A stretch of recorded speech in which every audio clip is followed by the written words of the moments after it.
Orang-orang problematis ngumpul semuanya di kubu Hasto Kristianto. Iya, ini analisa saya ya. Dulu kita heran, kenapa kok orang-orang di sekeliling Hasto itu sampai Ibu Ketum itu bila mati-matian Hasto. Meski sudah jadi terdakwa di sidang tindak pidana korupsi. Udah terdakwa, dibela-bela. Tidak ada penjelasan logis soal ini. Gak bisa kita jelasin logis, kenapa? Karena menurut saya, kubu Hasto ini isinya orang-orang bermasalah dan ruwet saja. Contohnya, Firly Bahuri, ex ketua KPK yang dibongkar boroknya oleh Yudi Purnomo, ex penyidik KPK juga, bahwa Firly lindungi Hasto sejak 2020. Ruwet, ruwet sekali. Dan sekarang satu persatu orang-orang ruwetnya Hasto ini dibongkar boroknya. Jadi siap-siap saja. Kita akan mendengar berita-berita bagaimana orang-orang di sekeliling Hasto bakal ikutan disikat juga.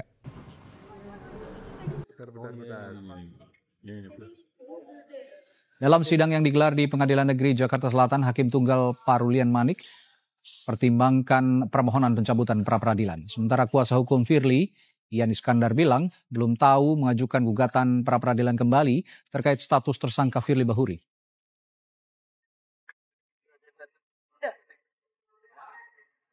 Terkait dengan permohonan pra-peradilan atas nama klien kami Bapak Firly Bahuri.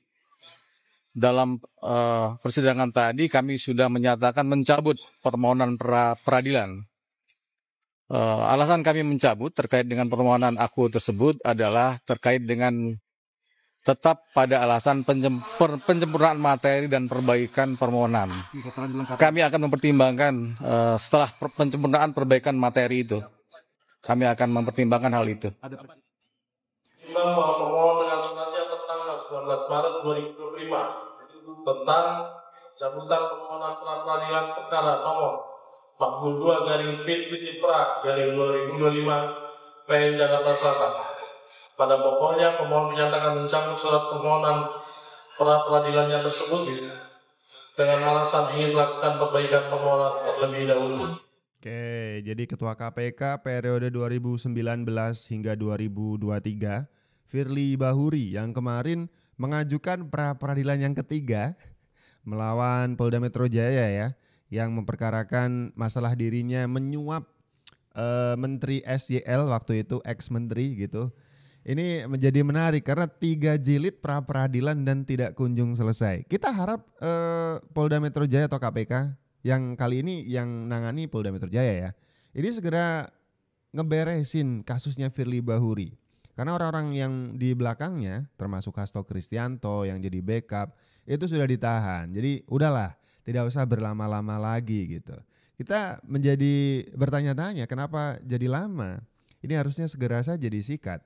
Apalagi urusan sama SYL. Tadi kan kita sudah membahas di awal bagaimana orang-orang ini terhubung satu sama lain dengan Hasto Kristianto. Ini orang-orang problematis, sikat aja udah. Bang, bahas menteri yang punya biduan. Masa bayar begituan pakai duit negara? Menarik nih. Masa iya sih ada menteri yang punya biduan? Ini menteri apa band hajatan? Itu band sama CNN dan Kompak. Ternyata ada kasus korupsi yang lumayan viral. Pelakunya mantan Menteri Pertanian Syahrul Yassin Limpo. Disingkat jadi SYL. Nah, SYL ini ngambil uang kementerian buat menuhin kehidupan dia. Ya buat bayar tagihan, cicilan mobil, skincare anak, emas hadiah kondangan, umroh, sampai buat bayar biduan. Seru banget kan? Uang pajak kita digunakan buat hal-hal bermanfaat. Total uang yang diterima SYL sekitar 44,5 miliar. Ini dari hasil penyidikan KPK. Nah, di kasus ini ada salah satu yang bikin heboh, yaitu si biduan ini. Biduan kesayangan SYL, dijadiin honorer Kementan, tapi nggak pernah masuk kerja. Intinya nama dia terdaftar dah, jadi kerja di Kementerian Pertanian. Sering ditransfer duit, tapi nggak pernah masuk kerja di situ. Namanya Nayunda Sabila, disawer SYL puluhan juta. Baca ini, adem hati saya. Berarti kita capek-capek kerja, bayar pajak, digunain buat hal-hal kayak gini. Seneng, happy, rasanya hidup sempurna. Mulai hari ini kita semua jadi biduan aja gimana? Sampai sekarang si kasus ini masih diselidikin. Biar jelas semua apa aja yang disembunyiin. Oh, menurut kau gimana? Oke, sorry tadi saya bilang kasus ini ya, kasus suap, bukan. Lebih tepatnya pemerasan gitu. Sepertinya Firly Bahuri itu memeras SYL karena SYL punya kasus, kemudian dilindungi oleh Firly. Mirip ya, mirip Hasto gitu. Ibaratnya Hasto tuh dilindungi Firly Bahuri dari 2020, sudah mau tersangka tapi nggak jadi. Jangan-jangan ada pemerasan atau suap juga nih, kan perlu didalami lagi. Ini jadi terhubung SYL, Firly Bahuri dan juga Hasto Kristianto. Ini terhubung karena terbaru nih, ini terbaru nih. Kantor mantan jubir KPK yang jadi pengacara Hasto Kristianto ini digeledah. Iya, digeledah. Karena waktu itu pengacaranya Hasto ini itu juga jadi pengacaranya SYL. Nah loh, saling terhubung kan?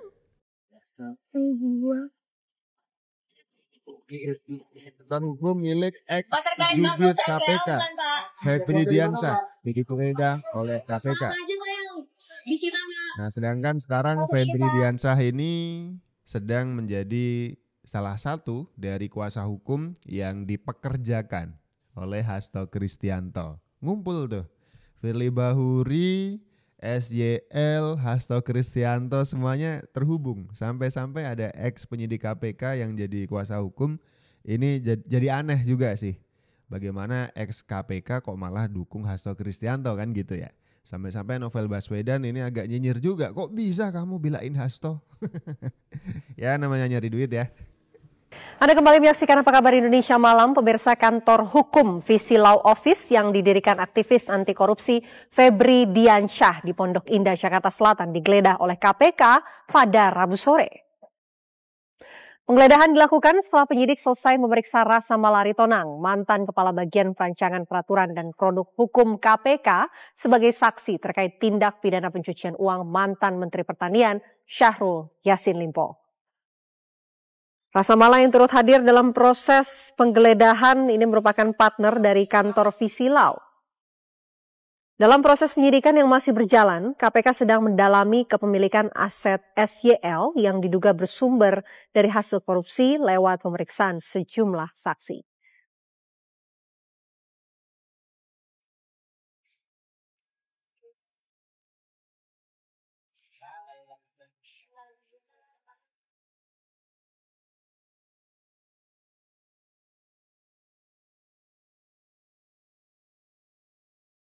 Ini dia kantor Visi Law Office milik mantan jubir KPK Febri Diansyah. Langsung saja pemirsa, kita akan update suasana terbaru dari kantor hukum Febri Diansyah. Sudah ada rekan kami Agam Rizky yang berada di kawasan Pondok Indah, Jakarta. Agam, apakah sampai saat ini proses penggeledahan masih terus berlangsung di sana? Ya, Vena dan juga pemirsa, memang hingga saat ini penggeledahan yang dilakukan oleh penyidik KPK ini telah usai sejak pukul 17.56 waktu Indonesia Barat, di mana pada hari ini penyidik KPK ini telah melakukan penggeledahan terhadap salah satu kantor advokat yang bernama Visi Law yang berada di Pondok Indah, Jakarta Selatan, sejak pukul 14 waktu Indonesia Barat. Dan usai melakukan penggeledahan ini penyidik KPK juga telah membawa sejumlah barang bukti yang tergabung dalam 2 koper berwarna abu-abu. Namun pihak penyidik masih belum memberikan informasi secara pasti barang apa saja yang diamankan oleh pihak penyidik. Dan dari informasi yang kami dapat juga, pada pemeriksaan atau penggeledahan di kantor Visi Law yang berada di Pondok Indah, Jakarta Selatan ini, pihak penyidik KPK juga telah menghadirkan salah satu saksi dari pengacara yang berada di Visi Law ini bernama Rasamana Aritonang, di mana selama 4 jam pemeriksaan ini pihak penyidik menggeledah atau memeriksa kantor Visi Law terkait dengan kasus tindak pidana pencucian uang yang pada mantan Menteri Pertanian Syahrul Yassin Limpo. Dan sebelumnya pihak jubir KPK juga telah memang membenarkan adanya penggeledahan yang terjadi di kantor ini. Dan saat ini memang KPK juga telah mendalami kepada 3 pengacara yang berada di kantor Visi Law ini terkait dengan tindak pidana pencucian uang pada mantan Menteri Pertanian Syahrul Yassin Limpo.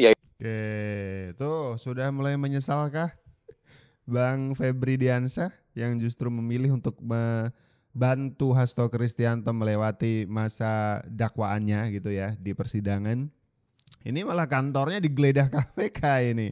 Mantan KPK ya kan, punya kantor hukum, sekarang digeledah sama KPK. Iya elah.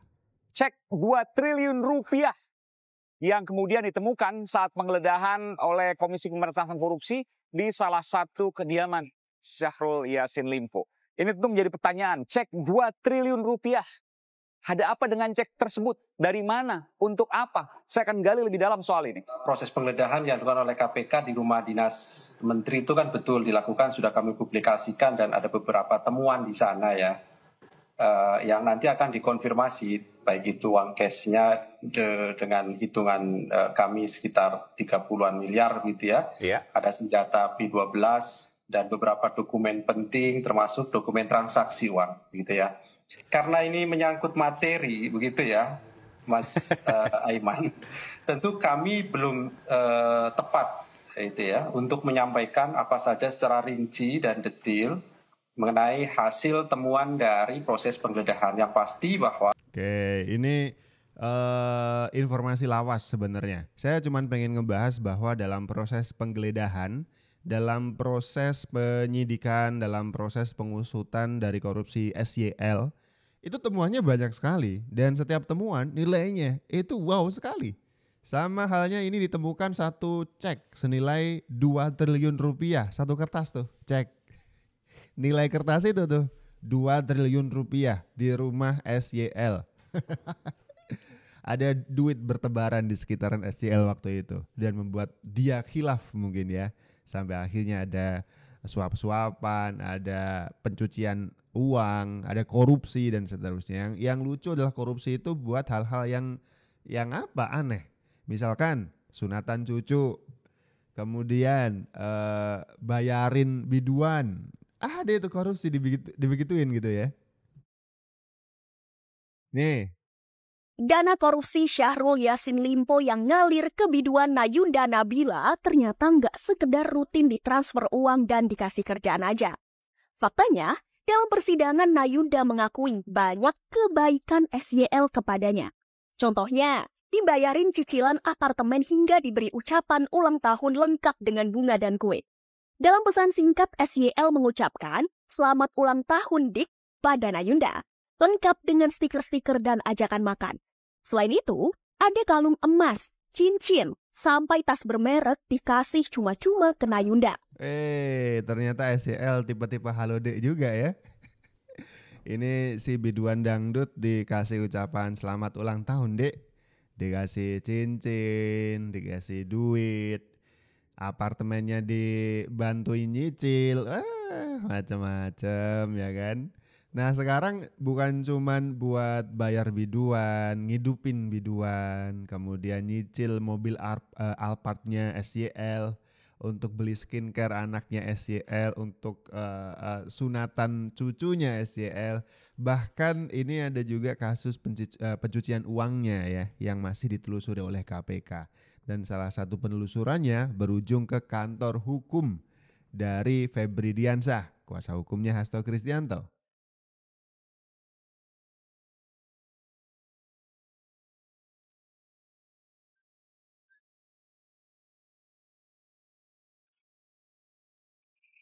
Ini sampai-sampai Febri Diansyah dicekal tidak boleh ke luar negeri karena KPK menerapkan pencegahan terhadap sejumlah orang terkait kasus korupsi mantan Menteri Pertanian Syahrul Yassin Limpo. KPK juga mengangkut 2 koper besar dari kantor hukum ex-jubir KPK ini. Yang kemudian ikut dicekal tidak boleh ke luar negeri, salah satunya adalah Febri Diansyah, pengacara SYL yang juga sekarang pengacaranya Hasto Kristianto yang dicegah untuk bepergian ke luar negeri selama 6 bulan ke depan.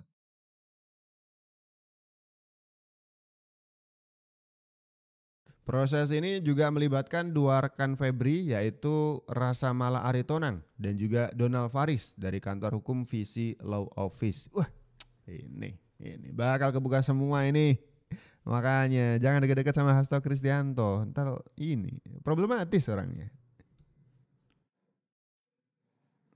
Mantan pengacara ex-mentan Syahrul Yassin Limpo, Febri Diansyah mengaku menerima dana sebesar 3,9 miliar rupiah ketika mendampingi perkara SYL. Uang itu diterima Febri untuk pendampingan selama proses penyelidikan hingga penyidikan. Hal itu disampaikan Febri dalam sidang terdakwa SYL di Pengadilan Tipikor Jakarta pada Senin 3 Juni 2024. Mulanya, jaksa menanyakan uang yang diterima Febri dan timnya saat menangani perkara tersebut. Febri menjabarkan 800 juta rupiah diterimanya di tahap penyelidikan dan 3,1 miliar rupiah di tahap penyidikan. Mantan jubir KPK itu juga menyebut pembayaran tersebut dari uang pribadi SYL dan bukan dari Kementan. Ini nih yang lagi ditelusuri. Febri Diansah pas waktu jadi kuasa hukumnya SYL itu nerima bayaran menjadi kuasa hukum tuh 3,9 miliar. Hey, banyak juga ya. Ini dari Hasta dapat berapa Pak? Tapi sayang 3,9-nya ternyata diusut jadi tindak pidana pencucian uang. Waduh, problematis.